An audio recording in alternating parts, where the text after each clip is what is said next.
Hello दोस्तों, comics hero channel पर आप सभी लोगों का स्वागत है।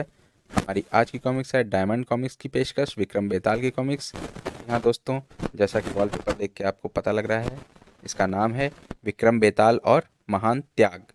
तो चलिए दोस्तों, ये पार्ट 1 है, शुरू करते हैं।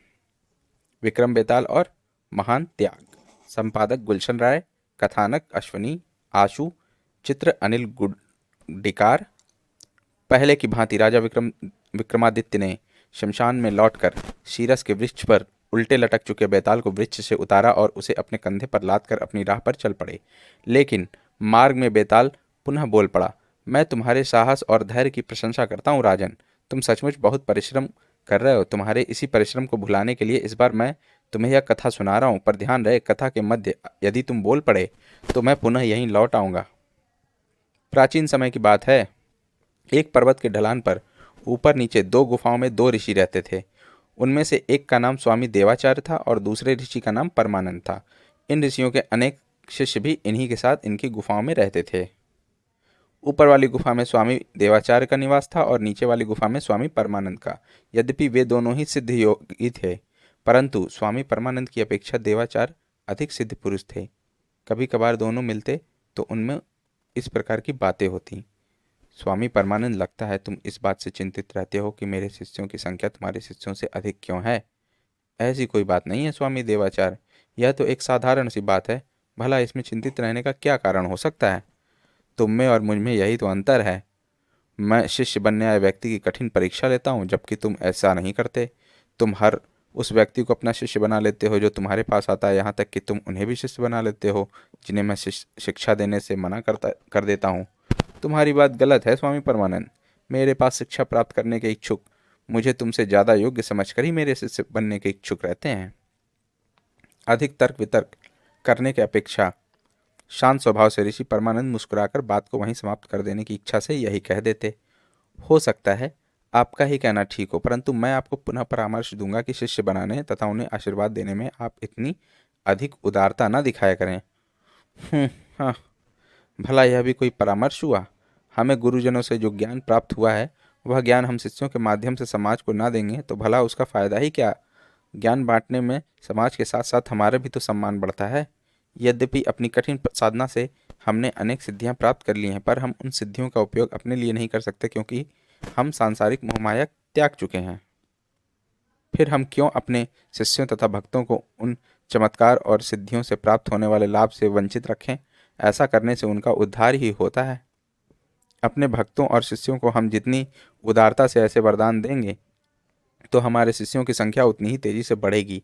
वे सब हमारा गुणगान करेंगे, संसार में हमारा यश फैलेगा। इसलिए मेरा कहना है कि सोच सोच कर संकोचपूर्ण ढंग से वरदान देने में कोई औचित्य नहीं है। इससे ना तो मानव समाज का ही कोई कल्याण होगा और ना ही हमें कोई यश मिलेगा। अगर तुम्हें मेरी बात गलत लगती है तो तुम ही बताओ कि इतनी उदारता पूर्वक वरदान देने में क्या हानि है, और सोच समझकर संकोचपूर्ण वरदान देने में क्या लाभ है। सुनो ऋषिवर, बिना सोचे समझे हर किसी को उदारतापूर्ण वरदान देने में पहली हानि तो यही है कि इस प्रकार तुम्हारे जो शिष्य या अनुयायी बनेंगे वे स्वार्थी होंगे। वे ना तो तुम्हारे स्थायी भक्त होंगे और ना ही पूर्ण रूप से तुम्हारे प्रति समर्पित। उनकी भावनाएं स्वार्थ से प्रेरित होंगी, और स्वार्थ से प्रेरित भक्तों से मिलने वाला यश कभी स्थायी नहीं रहता। और यदि इतने समझाने पर भी तुम्हारी समझ में मेरी बात नहीं आ रही है तो इसके लिए मुझे खेद है। तब फिर तुम्हारे प्रश्न का उत्तर तुम्हें वक्त आने पर स्वयं ही मिल जाएगा। पर शायद तब तक बहुत देर हो चुकी हो। पर शायद तुम्हें इस पाप का प्रायश्चित भी करना पड़े, क्योंकि इतने ज्ञानवान होते हुए भी तुम्हारी आंखों पर अज्ञान का पर्दा पड़ा हुआ है। क्या कहा? मैं अज्ञानी हूं? मुझे अज्ञानी कहकर तुमने मेरा घोर अपमान किया है परमानंद। यदि तुमने तत्काल मुझसे क्षमा ना मांगी तो तुम बहुत पछताओगे। मैं तुमसे प्रतिशोध लूंगा। आज तुम्हारे पास जो दो चार शिष्य बचे हैं वे भी तुम्हारा साथ छोड़ देंगे। जो तुम्हारे अनुयायी हैं वे भी तुम्हारा साथ छोड़कर मेरे अनुयायी बन जाएंगे। तुम अपनी गुफा में अकेले रह जाओगे और आज के दिन को स्मरण करके प्रायश्चित करोगे। तुम खून के आंसू रोओगे। ऐसा तिरस्कृत और अपमानित जीवन व्यतीत करने पर हो जाओगे कि कोई तुम्हारे पास आना तो दूर तुम्हारा चेहरा तक देखना पसंद नहीं करेगा। अपनी इस बात को सत्य सिद्ध करने के लिए मैं इसी क्षण हाथ में जल लेकर शपथ लेता हूँ कि यदि आज से अपने किसी भक्त को मैं उसका मुंह मांगा वरदान देने में विफल रहूं तो मेरी समस्त सिद्धियां उसी क्षण मुझसे छिन जाएं। ओह नहीं, यह कैसे, तुमने कैसी भयानक शपथ उठा ली ऋषिवर। इससे तो बहुत बड़ा अनर्थ हो जाएगा। उफ, अब उस अनर्थ से बचने के लिए मुझे ही कुछ करना पड़ेगा। तुम क्रोधवश शपथ ग्रहण कर चुके ऋषिवर, लेकिन आज मैं भी एक शपथ उठाता हूँ। आज से मैं बहुत सोच समझकर एक दिन में अधिक से अधिक एक ही व्यक्ति को ही कोई वरदान दूंगा। जैसे ही देवाचार्य द्वारा ली गई शपथ का समाचार लोगों में फैला, वे हर्षित हो गए। दिनों दिन देवाचार्य के पास पहुंचने वाले भक्तों की भीड़ अधिक से अधिक होती चली गई और इसी के साथ देवाचार्य का यश और कीर्ति भी दिन दुगनी रात चौगनी बढ़ती गई।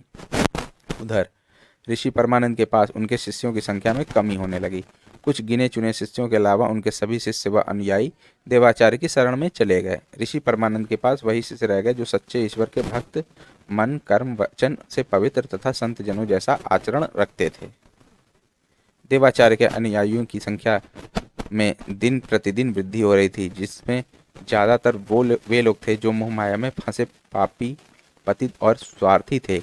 देवाचार्य बिना किसी भेदभाव तथा संकोच के ऐसे हर किसी व्यक्ति को उसका मुंह मांगा वरदान दे रहे थे। इससे देवाचार्य के नाम की कीर्ति तो सर्वत्र फैलती जा रही थी, जबकि परमानंद अपनी पुरानी परंपरा कायम रखे हुए थे। अपनी परंपरा को तोड़ना उन्हें पसंद न था, अतः उनका नाम सिर्फ सीमित साधु समाज के बीच ही रह गया था। जय स्वामी देवाचार्य। तब एक दिन संसार में सर्वत्र फैल चुकी अपनी कीर्ति की मत से चूर देवाचार्य ने परमानंद का उपहास उड़ाते हुए कहा, मेरा कहना ही सत्य हुआ ना स्वामी परमानंद। देख लो, आज सर्वत्र मेरे नाम की चर्चा है, तुम्हें कोई पूछता तक नहीं है। यही कारण है कि आज तुम अपनी गुफा में अकेले रह गए हो। तुम्हारे सारे शिष्य और अनुयायी तुम्हें छोड़कर मेरी शरण में आ चुके हैं। लोग तुम्हारे नाम तक को भूलते जा रहे हैं, जबकि जिस ओर देखो उस ओर से लोगों के झुंड मेरे दर्शनों को उमड़ते चले आ रहे हैं। क्या अब भी तुम दावा कर सकते हो कि मेरी तुलना में तुम्हारा यह एकाकी जीवन ज्यादा श्रेयस्कर है? क्या तुम्हें अभी एहसास नहीं होता कि तुम्हारा जीवन तिरस्कृत और अपमान से भरा है? यह सिर्फ तुम्हारा भ्रम है देवाचार। मैं वैसा कुछ अनुभव नहीं कर रहा जैसा तुम कह रहे हो।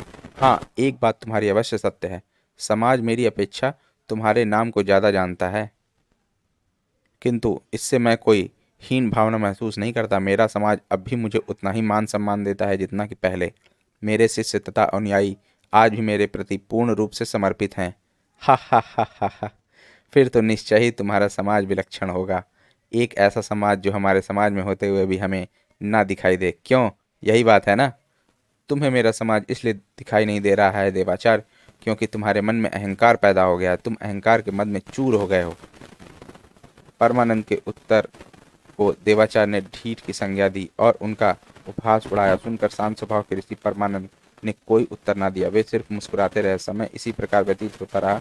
देवाचार्य की प्रसिद्धि फैलती रही तथा परमानंद मन कर्म और वचन से शुद्ध आचरण करने वाले संत समाज में उसी प्रकार पूजनीय बने रहे जैसे आरंभ में थे। स्वामी परमानंद की जय। स्वामी परमानंद की जय। दोस्तों, विक्रम बेताल और महान त्याग का हमारा पार्ट 1 यहीं पर समाप्त होता है। आपको पार्ट 1 कैसा लगा हमें कमेंट सेक्शन में ज़रूर बताएं और हमारे चैनल को ज़रूर सब्सक्राइब करें। पार्ट 2 का लिंक इसके डिस्क्रिप्शन में दिया हुआ है, आप इसे वहां पर खोलकर पढ़ सकते हैं। मिलते हैं पार्ट 2 में। धन्यवाद।